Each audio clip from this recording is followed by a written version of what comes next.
you had time to look round a bit? No. Quand tu veux.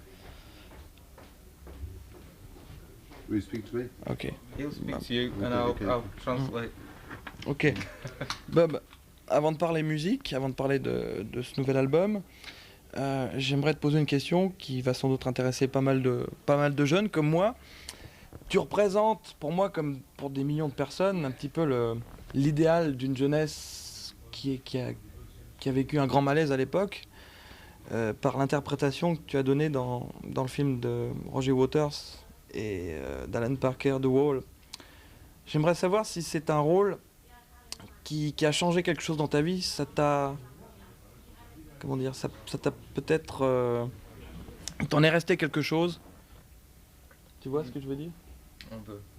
The film, like for young people like himself, the film The Wall. made quite a big impression on that on his generation. Mm. You yourself, is there anything left of did it affect you in a certain way which remains, which is still with you? No, not really. I did the movie because I had never made a film, and because I needed money at the time, and I'm not crazy about Pink Floyd's music, and I think the idea behind the movie is a cliche, you know, and but I wanted to make a film, especially with Alan Parker, and what was difficult was the fact that this character, Pink, becomes increasingly more neurotic. And so when you're making the film, you know, you must become depressed yourself. And it was very difficult to be depressed, and then they say cut, and you're normal, and then you're depressed, and then normal, and your mind becomes very confused. And so I ended up being very depressed, and I would go home at night and I'd be in a terrible depression, and I'd be terrible for my wife to live with, you know. And but it was a long time ago, and I've only seen the film once, so it doesn't really interest me. Et il en reste pas moins quand même que ce rôle t'a collé à la peau. Oui, j'ai compris ce qu'il a dit. Ouais. Mais ça lui a collé à la peau, ça lui colle encore à la peau. Quand on dit Bob Geldof, on pense tout de suite à The Wall, tout de suite. Et est-ce que ça n'a pas un petit peu caché ton travail de musicien? Has it interfered with your The Wall? with your Ce rôle. the fact that you were involved in that No, I mean, with your musical career? oh no, not at all. I mean, the last concert we played in Torino last night or the night before, there were kids there and they were doing this, you know, but and that happens at every concert. And in America, every Friday night, in a lot of the small towns in America, all the cinemas show, or one of the cinemas shows The Wall every Friday, and all the kids go there. And when I shave my eyebrows and my chest, they all take out razors, and they wave them at the screen. They take off false eyebrows, you know, and everything I do in the film, they do in the audience, you know. So it's a sort of cult thing there. It's like the Rocky Horror Show, you know. Say the same kind of thing. Yeah, well, Friday of the Wall, Saturday of the Rocky Horror Show, you know. And but no, it didn't affect me in any sense in my music career. It wasn't positive, it wasn't negative. It was good in terms of that I did another movie soon afterwards in England, a small little English movie, which was good fun. And I've been offered a lot of things since. But making it was okay because I liked it, because for 8 weeks I didn't have to be Bob Geldof. And that's like a holiday, you know. Pour parler une dernière fois de The Wall, Roger Waters a fait ce fameux concert, ce grand show à Berlin, et on s'attendait tous à te voir apparaître à un moment ou à un autre du spectacle, et finalement on t'a pas vu. Alors il y a une raison à ça spécifique? The last question on The Wall. Why everybody expected to see you turn up in Berlin, this massive spectacle. Well, I wasn't asked. I mean, but it was a great coup de théâtre, you know, because it was Berlin and because of that. But it was, I think, in questionable taste. You understand? C'était douteux. C'est-à-dire qu'on lui a proposé quand même. Non, on lui a pas demandé, mais l'ensemble, pour lui c'était... Ouais, c'est ce qu'il en est ressorti d'après. And also I don't think the music was very good. I think if you were in Berlin it was fantastic, this big spectacle. But on television it wasn't fantastic, yeah. Ouais, effectivement, j'ai compris. They're showing it on Swiss television in a couple of weeks' time. And the album isn't selling at all. No, Cindy Lopez just released the sing Yeah. Another Brick in the Wall. It's terrible. I mean, it's a great song, Another Brick in the Wall. It's a great pop song, you know. The best song is Comfortably Numb, which is the best song, I think, on the record. And it's the best on the album because Van Morrison is singing it.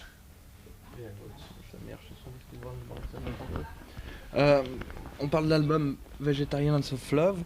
Dans cet album, on retrouve quelque chose d'un peu différent. Ce sont des mélodies typiques de Louisiane. Qu'est-ce qui s'est passé? Tu es allé sur place, ça t'a séduit? Parce que ça, on a l'impression qu'il y a un son qui sonne un peu Pox, un petit peu chanson... comment on appelle ça? Parce que les Fox viennent de Louisiane, c'est ça? Non, parce que c'est des chansons, comment on appelle ça? Tu sais, les chansons typiques de région. Oui, folk, Cajun. C'est ça. Yeah, you said I sort of felt the like Cajun Louisiana feel or an ethnic sort of folk. Have you been there yourself? Yeah, I was in Lafayette last year, and I wanted to make a record that was contemporary but was passionate. And if you listen to the radio, certainly in England, you get a lot of music which is okay. It's like corporate rock, you know, like Aerosmith or Bon Jovi, which is okay, it's good music. Or Kylie Minogue, you know, which is okay pop. Or house music, which is okay dance music, but ultimately boring. And there's no passion. And it doesn't seem to be about anything. It doesn't seem to be about our time, and pop music should always be about our time, you know, not consciously, but it should always be a mirror of our society, you know, not consciously, but just it should be. And I feel in 1989 I felt like I did in 1975, when on 1975 on the radio there was some heavy metal, the Bay City Rollers and disco. Now there's, you know, John Bon Jovi, Kylie Minogue and house music. It's the same, so I turned it off.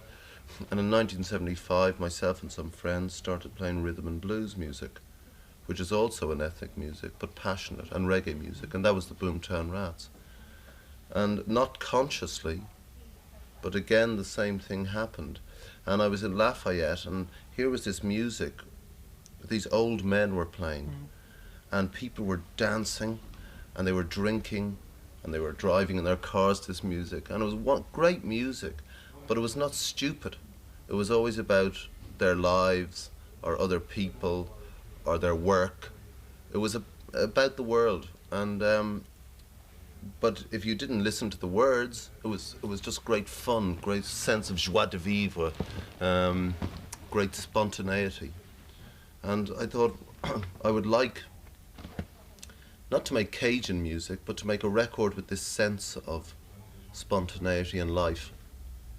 So when I came back to England, I recorded The Vegetarians of Love in 5 days with complete strangers, except for Pete Briquette from the Boomtown Rats. And a lot of the songs were completely spontaneous, including the great song of Indifference, where I just started playing chords and singing words, any words, and the band followed me, you know, and that was the end of the song. And in 5 days we made 28 songs, and I kept 12 because that's all there's space for. And I think I like it. It's got a sense of life. It's got a sense of intimacy. You know, it sounds like I'm sitting beside you. There's no recording technique. There's no overdubs. You know, it sounds when you listen like I'm sitting here and you're here and I'm playing you these songs. Then it depends on whether you like the music or not. But the rationale for making the record, for me, was worked. Ok, là on parle de la musique. J'aimerais savoir si maintenant dans les textes, si dans tes chansons tu... Ouais, c'est la dernière. Si tu mets tout le combat que tu menais avant avec Band-Aid, Live Aid, si tu continues à te battre, t'as plus envie de te battre, ou tu continues à te battre par la musique et par tes chansons, maintenant?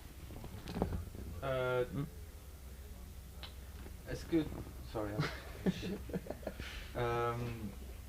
You're at the moment pursuing your musical career after having, of course, done all this for Band-Aid, Live Aid and so on. Are you taking a rest from that, or are you continually sort of fighting for these causes, or is it some, you know, you're in what position at the moment? I'm still chairman of the Band-Aid Trust, and we work in 8 countries in Africa. But all of the money will have been spent by Christmas, and at Christmas then it will close. Because I didn't want to create an institution. There are plenty of institutions. I wanted to create a political lobby for change, and that was achieved. We changed 37 laws. You know, I spoke at the United Nations, the European Parliament, and we kept millions of people alive. And so there's no need to continue, because there are plenty of aid agencies. That isn't what I wanted to do. I wanted to take an issue that was nowhere on the political agenda and put it at the very top of that agenda, and that's what we did. Ok, pour moi c'est tout. This is Bob Geldof.